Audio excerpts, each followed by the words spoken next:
Adam's the hottest out of the whole group. Oh my God, I just dug myself a hole. Courtney, why would you say that?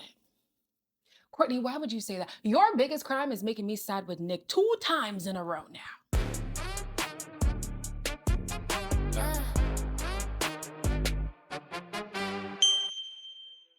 Sorry in advance for the audio. I'm not at home, so I'm doing the best I can with what I got. Hello, everybody. Welcome back to my channel. My name is Queenie. For those who don't know me, reviewing Married at First Sight, Season 20, Episode 7. Before I get into it, please make sure to like this video, subscribe, and hit the bell, and leave a comment down below. So we start off, well, we don't start off with this, but I'm going to start off with Tori talking about what happened with her and Felipe. Basically, she said that she's an avoidant person. And so she kind of knew that after having sex with Felipe, she was going to retreat. This is something that she's used to doing.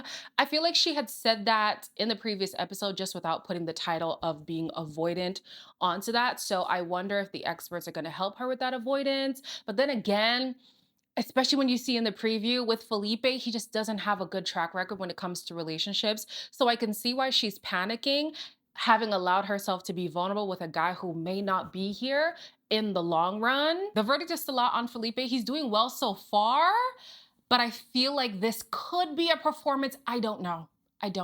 I'm also getting the same sense from Adam. So Adam and Marissa, they're in the kitchen. He's cooking for her. It's nice, right? They're talking about if they would have dated, if they were in college. He says probably not, but they likely would have had sex. And I'm like, oh, okay. All right. He says that he had been wanting to be married from the time that he was 18 years old. And she's like, oh, babe, that's so cute. They talk about past relationships and all of that. And he's like, no, I'm really a relationship guy. Like, I haven't been with somebody for a long time, seriously, but that's what I desire. And now he gets to show up in all these nice ways for Marissa. And it's nice and all. Like, he's doting after her. He's getting her this drink, that drink, cooking for her. Oh, you just sit and look pretty. And that's nice. But is this really who he is? I was wondering, is this authentic or are they just performing, him specifically? And Marissa even asked, she's like, I'm not quite sure yet if we are fully showing up as our authentic selves. And I'm glad she's aware, because this right now feels like a facade to me. Mecca and Belle are a lot more affectionate now, and it's Mecca who's doing more of the work. And I'm glad, because that conversation made me feel bad for Belle, but it seems like she's put her foot down. He said, if I don't go in and kiss her, we're not gonna kiss all day. I said, oh, make him hurt. I'm sorry. You're not going to make it seem like I'm here begging for you. I came into this experiment being ready, willing, and available to give myself fully. And you're going to say, oh yeah, you're just so onto me. Where's your effort? So I'm glad he's not putting in the effort. But later on in the episode, it's going to seem like he's also performing. He's just doing it to not be accused of not being really into the process. So I have question marks about him. Then we have Nick and Courtney. So they too are more physically affectionate, but that's still a barrier for them. Nick questions Courtney to say like, okay, is this coming from your past or what's really going on? And she goes into panic mode. I don't know a damn thing about your previous relationships in a year. Like if you had dated someone for a year. Nick, I'm not gonna make you hold out for sex for a year. I'm like fully okay with where we're at. I know. I'm not even talking about sex at all. Okay, well, it's like, I just am like letting you know, like, with past relationships, it hasn't been great. I mean, that's just what I'm trying to understand. It's embarrassing, you know what I mean? Okay. I just feel like I channeled this mentality of like, if they cheat on you, they cheat on you. As long as I can take care of me, I got cheated on and I let it happen. I mean, I was fucking whipped. Courtney had said in the previous episode that physical affection for her makes her think that sex is the next thing that's on the table. But up until this point, unless it's been said off camera, Nick has been clear about physical intimacy not being synonymous with having sex. And he just wants like a graze on the knees sometimes, or maybe a little cuddle in bed, maybe some holding of hands, maybe even a kiss. Like even when they had left to go for the dinner party, she had jokingly said that she's gonna leave her lips crusty because she doesn't kiss him anyways. And I'm just like, yeah, like you can have those little moments of physical affection without it having to be like, okay, well now we have to have sex. Like what kind of world will we live in if anytime you're supposed, like anytime you hold somebody's hand, you're then supposed to engage in sex? Like that's insane. We later hear her say that in previous relationships, she would engage in sexual activity because that's what she thought would keep the man, which if you are a grown adult, you know that is not true. Sometimes when we're younger, we do think that's the case. And maybe she was like, maybe early 20s, late teens. She doesn't actually specify when, but she's younger than me at the date of filming. So I would assume that's early 20s, late teens when she thought that. But as you get older, you do realize sex is not going to make somebody stay. Sex is not going to keep anybody longer than how long they want to stay, you know? So I'm sad that that was her experience, that she thought that that would keep somebody, and then ultimately that wasn't the case. She also does say that in previous relationships, she had been cheated on. And on top of that, she let the cheating happen. Now, it wasn't quite clear on why she let the cheating happen, but she let the cheating happen. And so she's kind of used to these toxic relationships, or these like, oh, well, men are going to just do me dirty anyways. And that's not how love has to be. She literally says, love is blind, and that's sad. Love doesn't have to be blind or sad. Honestly, I don't think that you should be penalized for loving unashamedly, right? You can give yourself fully to somebody and they do you dirty, but you still walk away the victor, having given yourself authentically to something that you truly believed in. But even with that being said, love doesn't have to be blind. You can go in making a calculated decision, knowing that, okay, I'm betting on somebody who has shown and approved themselves to me to be somebody who I can be in a relationship with. Like, you don't have to be blind in relationships. If anything, love should open your eyes. Love should give you a vision of things you had never once considered before. And that might be leaving. Fast forward to the dinner party. All the couples are coming in, lovey-dovey and whatnot. We have Adam dressed like he's going to friggin' Hawaii or something. And I'm just like, we're gonna get it to Adam. Let me wait on Adam. The couples are coming in one by one, but Nikki and Shawn are literally coming in one by one. They're not walking in as a couple, and clearly something else has gone on between them. What is he wearing? He's not taking it seriously. It was almost to get a rise, the outfit. Holding hands? They are holding hands. But they dropped it really quickly. Here's Nikki. Oh my gosh, she's alone. He had like a work thing. We're so dating! Yeah. That's a good eye. That's a good eye. We got in a big fight. I'm not sure if he's showing. I'm joking when I say this, maybe like about 80%. I'm gonna need them to have like Big Brother cameras or something. There needs to be 24/7 footage of these two, because something is amiss and I don't know what it is. Obviously, it's unethical to record these people 24/7. You cannot do that. You should not do that. I'm just saying there's so much that happens between Nikki and Shawn that it is off camera, and then they come on camera, and then the way that they're articulating things they don't even agree on, so it's hard to know where they truly stand. So they went on a double date with Belle Jolie and Mecca. And even when we see the footage of them about to go on the date, like, she's so excited, she's happy, she's giddy, she's jumping for joy. She's pulling Shawn in and hugging him, excited.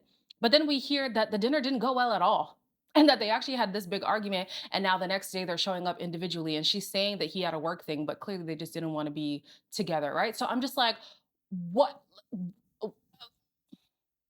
happening? These two are playing up to the cameras, whether it's the negativity or the positivity, they're both not actually saying what is going on. So it's hard to tell what is going on. During the cocktail party, everybody was damn near complaining about their relationship. So we head to the dinner portion where people can actually sit down and break down what's been going on in their relationship. Adam and Marissa were first. And at first they're talking about how great things are. He says he feels so safe with Marissa. He's never been so comfortable with someone. She says she loves how he's kind, intentional, and genuine. I think it was Courtney who would ask, like, oh no, but what do you actually like about him?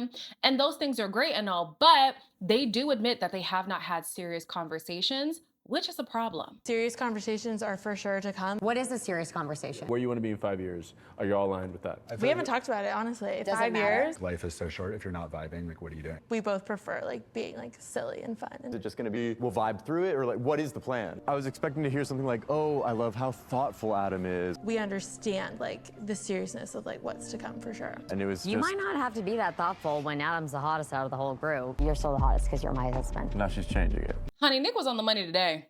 Nick was calling out things in his own relationship and other people's relationships where I was like, okay, Nick, maybe I am on your side. So he's concerned that Adam and Marissa are just very vibey, and he literally asked them point blank.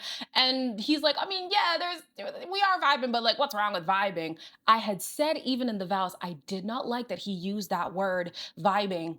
Because marriage is more than a vibe. Like, what are we talking about? At the end of this, you're still gonna be going off of a vibe. The vibe should be there, don't get me wrong, but there has to be more than just a vibe, right? So I'm glad that Nick called that out. We're gonna get on to Courtney because I don't know why let's hold on. Let's hold on with Courtney. So with Adam, I've realized that he postures a lot. You know, he likes to do things for validation. He likes to do things to get reactions from people. That's why I was wondering, him doing all these lovey-dovey things for Marissa, is it genuine or is he just trying to come across like the good guy? Him showing up in this freaking Hawaiian getup, Hawaiian vacation getup, mind you, not native Hawaiians. It's like he has this persona that he's trying to upkeep. And I'm thinking to myself, does anybody truly know who Adam is? They don't get the chance to because he's always performing as something else. You don't get the opportunity to see who he is at the core because he's actively distracting you. I feel like that's on purpose. Like if I'm the goofy guy, if I'm the guy who plays the piano, if I'm the guy who has the lake house and all these things, I'm not to say that him buying a lake house is performative, but if I'm the guy who shows up as all these little things that make you focus on those, you will never see who I truly am. And that's what I feel like I'm seeing with Adam. Like, who are you for real? And is Marissa even gonna call that out? Because you cannot convince me that Marissa is okay with every single little thing she's seen with Adam. But I feel like in fear of causing problems, she's just going along to get along. Then we cut to Courtney and Nick. So as she's talking about her relationship, I audibly was like, oh my gosh.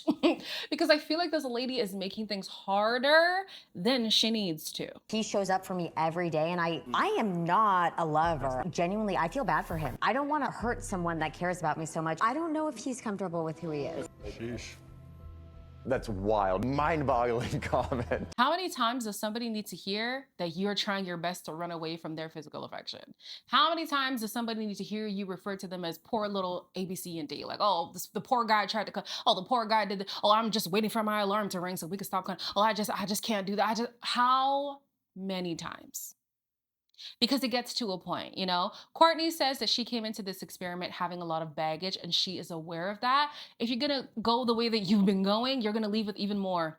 You might drop off some with Nick and then leave with your own. Like, girl, it's really frustrating to see how she's navigating this. Don't get me wrong, we all have a past and it sounds like hers comes with a lot of hurt and that's unfortunate, but I feel like she's transposing those experiences and putting it on Nick when Nick hasn't given her a reason to feel that way based on what we've seen. That could be, you know, a misrepresentation, but from what has been presented to us, it doesn't feel like Nick is inflicting on her the same things that she has experienced from the past. Nick is literally like, okay, I do struggle with verbalizing my feelings. That is 100% correct. However, I've acknowledged the fact that she's a slow burn. I'm not trying to pressure her. The sex thing comes up again where she's like, yeah, I did engage in sex before because I thought it would make the guy like me. So I don't want to go down that road. And he's like, I'm not trying to force that. I just want to know that we're heading in the right direction. And he says, I've seen so much about her that I can buy into whatever potential that we have. I think that she is a genuine person. I think she is very caring. She has the characteristics of a woman who I would want to be with. And she's gorgeous as well. I can buy into this as long as we are moving forward. What is it going to take for her to open up to him more? Like what's the roadblock for real, right? Then Shawn says something which I get the thought process. I just don't agree. Yeah, I get it. I just don't agree. He says, you're an athlete, right? As an athlete, sometimes you have to do hard and uncomfortable things so that at one point they will become routine, right? It becomes second nature to do things that you once didn't like doing. And basically he's saying you might not want to be physical with him, but you might just have to do little things so that eventually it means nothing to want to touch up on him and stuff. And although I do hear what he's saying, I don't think it's good for you to psych yourself up into doing something that your body is telling you, hey, I don't feel safe, let's not do this. Because, okay, let's say that eventually lets her bring her walls down, right? She's lulled herself into this false sense of reality that this is a safe space when the person who she's with hasn't provided a safe space for her. God forbid, Nick turns around and he's like, well, I never liked you. I never told you to touch up on me. I never told you to do this, to do that. So I get what he's saying. Sometimes you do have to do things that are uncomfortable. I would have wished that instead he would have encourage them to have conversations about why she feels uncomfortable, because that's a hard thing for her to do too. When he was asking her earlier in the episode about where this like baggage, for lack of a better term, comes from, it's like immediately she went into panic mode, and it's not wrong for him to ask. He's trying to know more about her, but she just walks into relationships with trepidation.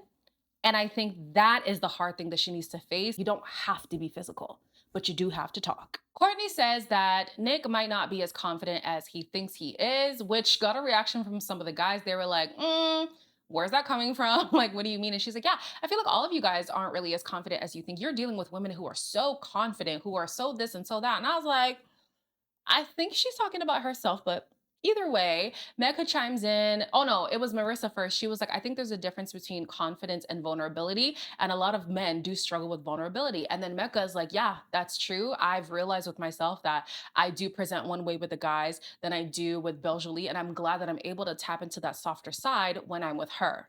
When I talk to my boys, yeah, she fine, they fine. Amen. We're not talking about emotions. I can tell this woman anything. And we have to feel safe to do anything. it. After you guys found out you guys were hot. You know what was on the backside, you know what I'm saying? After I seen that wagon and how she was carrying it. That feels performative. Able to be open and honest, I get aroused by that shit. Because that's important. I'm glad that Mecca feels like he can open up, be authentically himself, and not be judged by Belle Jolie, but I still feel like there's a lot of acting going on. There was even a moment where he was like gassing up Belle Jolie, but reducing it to like the physical stuff, and he was like, oh, this arouses me, and yeah, after I saw that donk, I knew.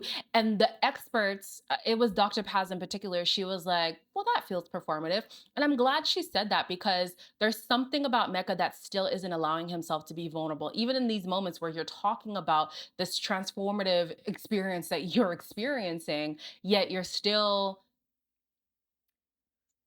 like, you're still seeking that male validation that you just didn't, I can't say denounced. He didn't denounce it, but he can see the lack when he is just focused on pleasing the guys, right? He saw the potential when he is tapping into the softer side of himself, which he experiences with Belle Jolie. So I wish that he stayed in that pocket instead of then like, oh, I'm getting too vulnerable. Let me pander to the guys right now. I was just like, that's a missed opportunity to just sit in that vulnerability. Even Belle Jolie, she says that there has been a 180 regarding Mecca and his affection towards her, but she questions it because she knows for her, the physical comes naturally, whereas for him, it doesn't. So for him to flip the switch like that, she's just not buying into it fully as of yet. Michelle and Cameron, they're doing well. They seem to be the couple who's the furthest ahead, I would say, when it comes to them being in a good spot. Now, they're gonna have issues down the line, which is whether he's able to commit long-term. This is a problem that a lot of the people in this process have. But as of right now, they do seem to be the most settled. So we'll wait to talk about them until the money conversation comes up in the next episode. Then we go to Devon and Caitlyn. Devon says he came into this process being ready to cannonball into the experience. He just didn't know that he would be cannonballing into a frozen lake. I said, damn. But Caitlyn is like, no, it's accurate. Please, God, let him explain. I had an expectation of how I wanted her to show up. Came in a little aggressive. Sent me into my patterns of rejection. This isn't just about me. It's not about how I feel. It's about us. Did you have to like recognize your guard? Yes, no, I'm very cognizant of it too. Giving you like way more than like you're noticing. Devon does admit that he came in with the wrong impression. He had his own vision of marriage and just assumed that his partner would fall in line, but that's not how marriage works. You have your impressions, another person has their impressions, and you come in and you're supposed to try to find a happy medium. You're not going to always get your way because you're dealing with a whole new person and a stranger at that. Like, they don't even have the luxury of growing slowly. I'm also glad that Caitlyn pointed out that he might feel like a fish out of water right now because he's not used to a girl not falling over him right away, right? He hasn't had to work super hard to get a girl on side. And so having to deal with her, who just takes a little bit longer to warm up, it felt like uncharted territory, but he's getting used to it and she is appreciating that. She also does outline that she does things for him that maybe he just doesn't realize, and he's become more aware of those things and he's appreciative of those things. And I thought that was so real because I had to do a mental check for myself when I got married to appreciate the small things that my husband does for me. One thing that for me was like, oh, whatever, he just loves doing it anyways, is the fact that he will take out my clothes, iron my clothes, and they're just laid out ready for the day, right? But he loves to iron all the time. Like, this is the passion thing for him. He can iron for 7 hours and thoroughly enjoy himself. So I'm like, is that really a thing that he's doing for me because he already loves doing it? Yes. He doesn't have to do that. And it would be nice for me to appreciate it, even if he was just to do it instinctively. I do things instinctively as well. I grab a towel for him because I know like he sweats easily and he doesn't like feeling sweaty and uncomfortable. He will grab himself a towel, but sometimes he forgets, and I will have a towel ready for him. Those little things, if somebody was to say, oh, you don't do anything for me, I'd be so upset. Like, I do. And I don't have to do these things. So I'm glad that Caitlyn was like, can you notice the things that I do as well? And we can work on the bigger stuff, but don't make it seem like I'm not doing anything. Felipe says he's committed to winning Tori over. Tori says that she loves where things are going. It's just that she is a bit of a self-sabotager. So unfortunately, them being intimate, which was initiated by her, kind of was a setback because then she realized, that was too much too fast. And then maybe he would feel rejected and all of that. So it's a good thing that she tried it. And then she realized, ooh, that's not for me. Let me not force the matter. And that they're able to have conversations about that. I wouldn't see it as a full setback because they're learning from it. They're growing from it, which is good. Felipe does admit that this is unusual for him. He's never been with somebody who then retracted that part of their relationship, but he loves this girl. Well, he didn't say he loves this girl. He has okay, I'm putting words in his mouth. He can see that this is a girl that he wants to work for. He wants to be committed to. So he's going to stay the course. Before Nikki and Shawn's turn, she had turned to him and she said, I don't know how to articulate what's been going on in our relationship without embarrassing you. I said, oh, well, this is setting a precedent, not a good one. So when they start talking, it's clear that they both have different versions of whatever's been going on in their relationship.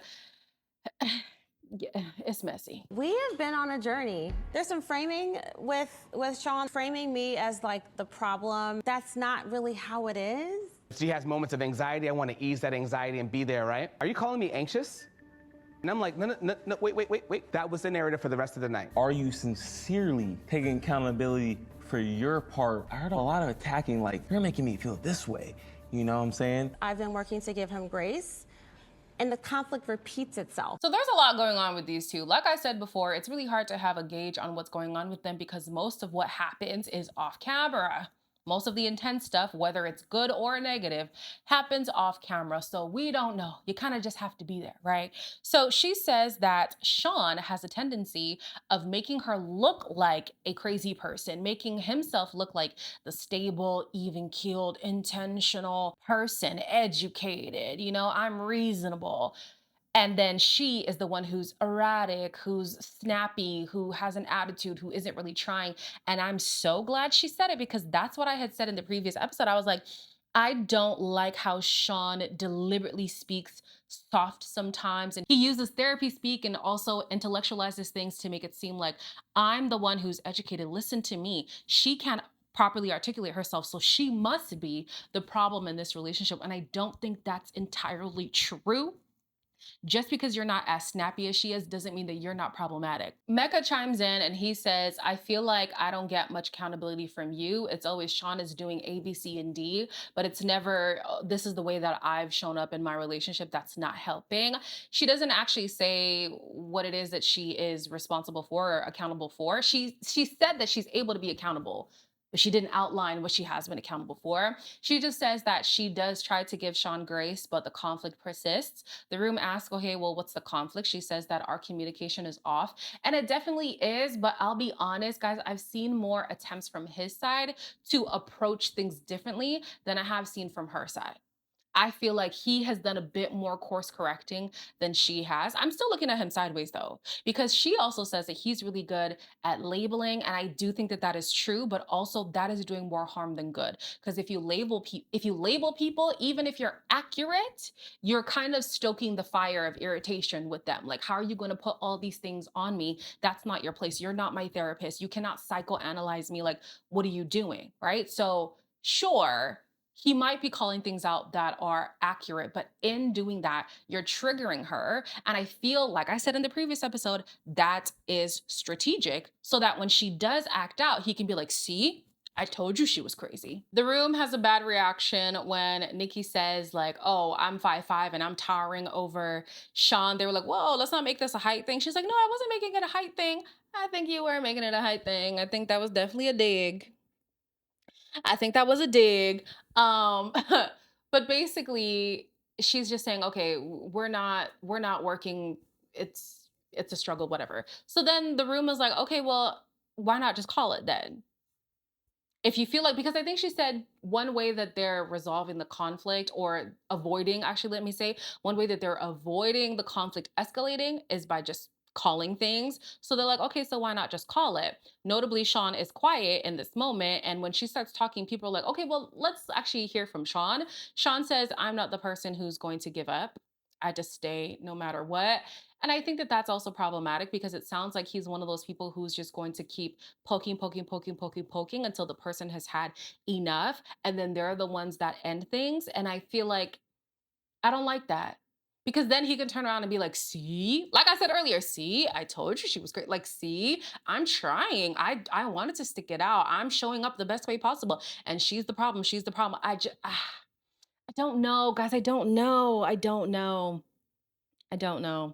It feels like a confirmation bias thing when it comes to Shawn. More on that later. Let me collect more evidence and then I'll come back to you guys. But anyways, after the dinner party, they were talking outside and she was saying, why didn't you bring up the points where you are, not showing up the best and whatever? Because he's saying, okay, yeah, I don't speak to you in the best way. I don't regard you in the best way. And she's like, well, where was this on the inside? And he's like, you know what? You're right. It's all me. I'm the problem. I'm this, I'm that. You should leave me. So then back at the apartment, she's like, you know what? I need a break. I just need a physical break from you. He had initially said, I just want to speak friendly to you. And she's like, I'm not going to force friendly conversation. I'd rather we just not talk at all. And again, this is where I'm just like, I question Shawn's intentions with trying to show up as like this even-keeled person when we've seen in his confessionals, he's not that way all the time. He's not. So is he doing that when she's there just to make her seem like this crazy person? I don't know.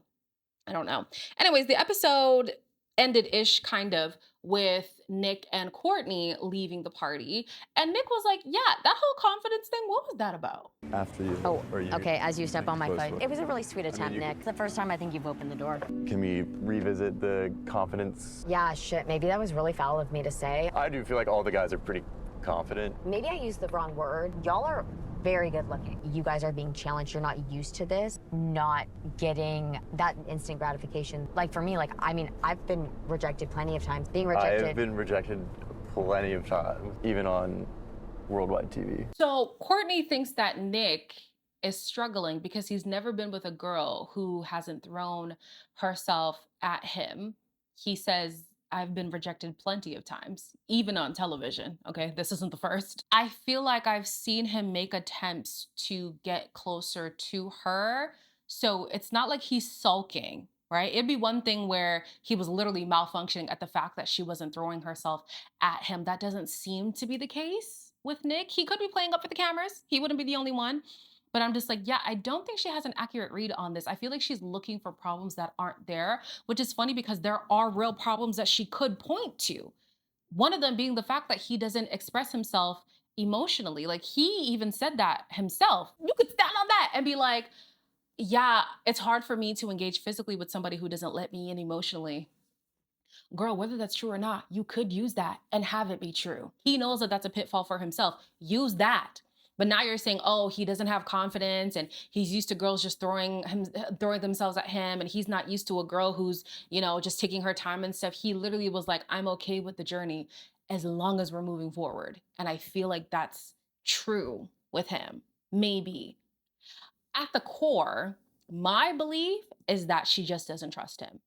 I think knowing that he's been on so many television shows has her worried, and she doesn't want to commit to somebody who might just be doing this for another check. She doesn't want to commit to somebody who,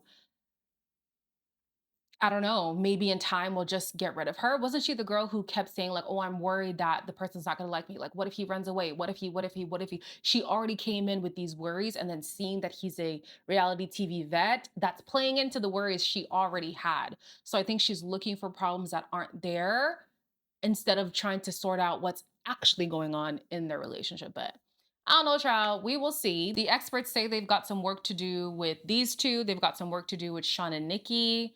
They were proud of Devon and Caitlyn. Who else were they proud of? Cameron and Michelle. So yeah, some couples are making good strides. Some others need a bit more help. We will see what happens there. As always, like, comment, share, and subscribe, and I'll see you in the next one.